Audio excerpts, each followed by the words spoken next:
Depois de conhecer São Bernardo, tenho certeza de que você nunca mais vai dizer que o cinema brasileiro é ruim.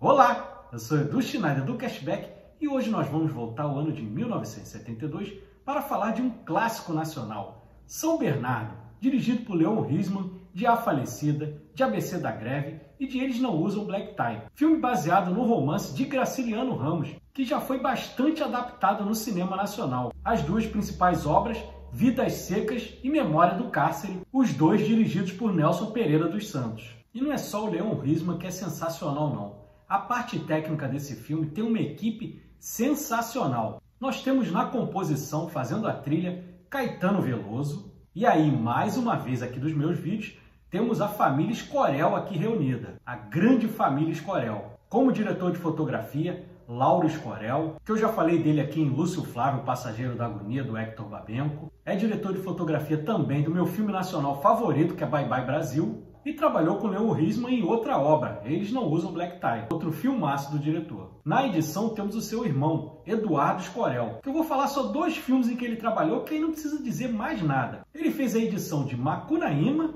e de Cabra Marcado para Morrer.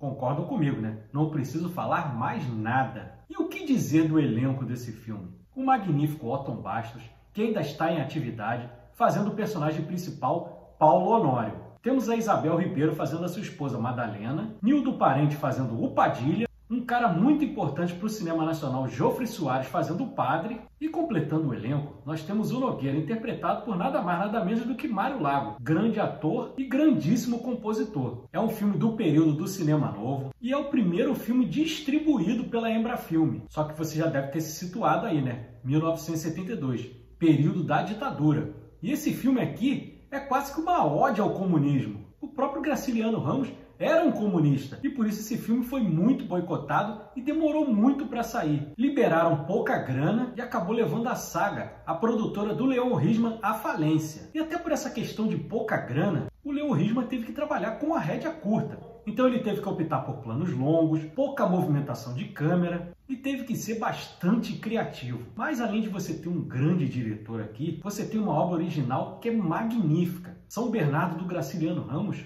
tem um texto maravilhoso e que Leon Risman sabe usar com perfeição. E aí você junta com a atuação do Otton Bastos, não tinha como dar errado. Se tornou um clássico. E apesar de ser uma coisa que eu nem curto muito no cinema, aqui funciona de forma perfeita. O filme tem muita narração, só que a forma que o Otton Bastos faz, naquele tom de voz dele maravilhoso, e com esse texto rebuscado do Graciliano Ramos, funciona, que aí eu não tenho do que reclamar. E dando aquela pequena sinopse que a gente costuma fazer no início, nós temos o personagem do Otton Bastos, o Paulo Honório, que veio de família muito pobre, mas é uma pessoa extremamente gananciosa. Ele começa a vida como caixeiro viajante e ao longo do tempo ele se torna um agiota. E numa dessas oportunidades de negócio, o personagem Padilha fica devendo uma grana ao Paulo Honório. E aí, para pagar as dívidas, ele tem que repassar a fazenda São Bernardo para Paulo. A fazenda fica na cidade de Viçosa, em Alagoas. E a partir daí, Paulo Honório se torna um coroné ali da cidade. Ele faz a fazenda prosperar, ele constrói uma igreja, constrói uma escola, mas trata todo mundo como se fosse propriedade. É um capitalista assim até a medula. E em determinado momento ele vê que precisa de um herdeiro, então ele sai à caça de uma esposa. Só que assim como ele faz com os negócios, ele trata o casamento também como uma extensão desses negócios.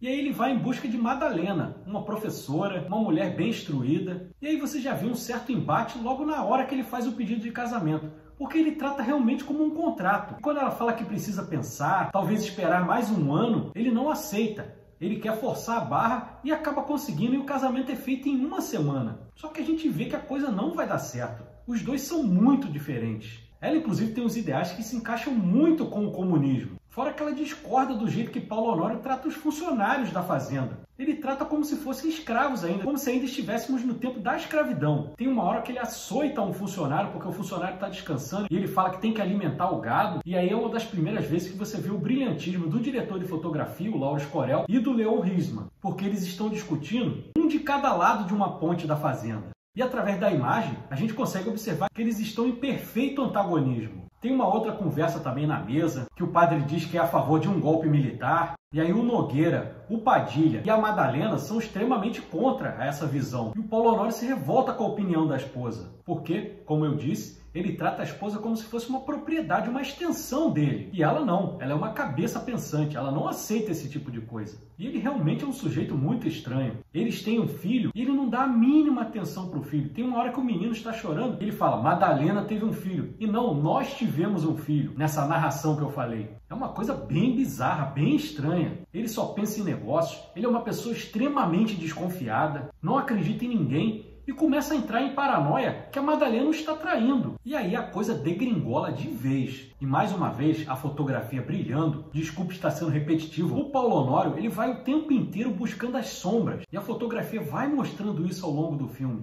É um personagem extremamente complexo e complicado, e que não consegue se relacionar bem com ninguém, até porque ele trata todo mundo sob a sua régua, e cada vez mais ele vai se afastando da esposa, até que esse rompimento torna-se inevitável. E olha essa cena bonita na cama para demonstrar isso. Olha como a fotografia é muito bonita. Isso com pouca grana, mas você vê que o cinema brasileiro é muito criativo. E quando você junta profissionais desse gabarito, aí sai essa maravilha aí que a gente está vendo. E o sofrimento de Madalena é tanto durante o filme que ela acaba falecendo. E a gente pode dizer que ela acaba até morrendo por certo desgosto, por ter esse casamento em que ela vive extremamente aprisionada. Ela não consegue ter liberdade para fazer nada sem ter o Paulo Honório ali reclamando, em determinados momentos até xingando. Não só ela, como a tia dela, que foi a pessoa quem a criou e que se muda junto com ela depois do casamento para a Fazenda São Bernardo. Então o cara é extremamente grosso. E ele só consegue perceber o que perdeu, a mulher maravilhosa que ele tinha, após a morte dela. E aí temos essa fala que é brilhante do Otton Bastos, que eu fiz questão aqui de separar para vocês. Dá uma olhada. Estão todos dormindo. Se ao menos a criança chorasse... Nem sequer tenho amizade a meu filho.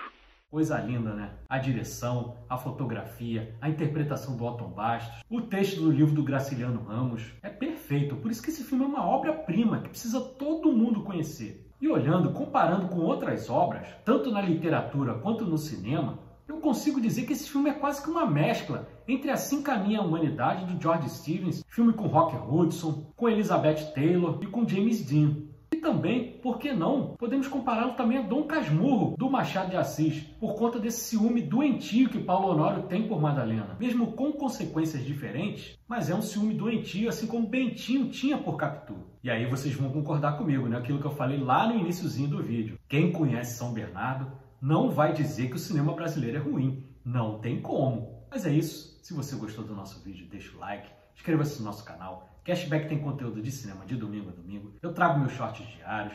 Tem vídeo de segunda a sexta. Normalmente na sexta-feira é um filme nacional, como foi hoje. Temos o nosso podcast toda quarta-feira, 8h45 da noite. Aí no formato mais longo, episódios de 1 hora. Fazemos cobertura de cabine de imprensa. Falamos de filmes antigos, de filmes novos. Tem para todos os gostos aqui no Cashback. Muito obrigado a você que ficou até aqui. Um grande abraço e um ótimo final de semana. Valeu!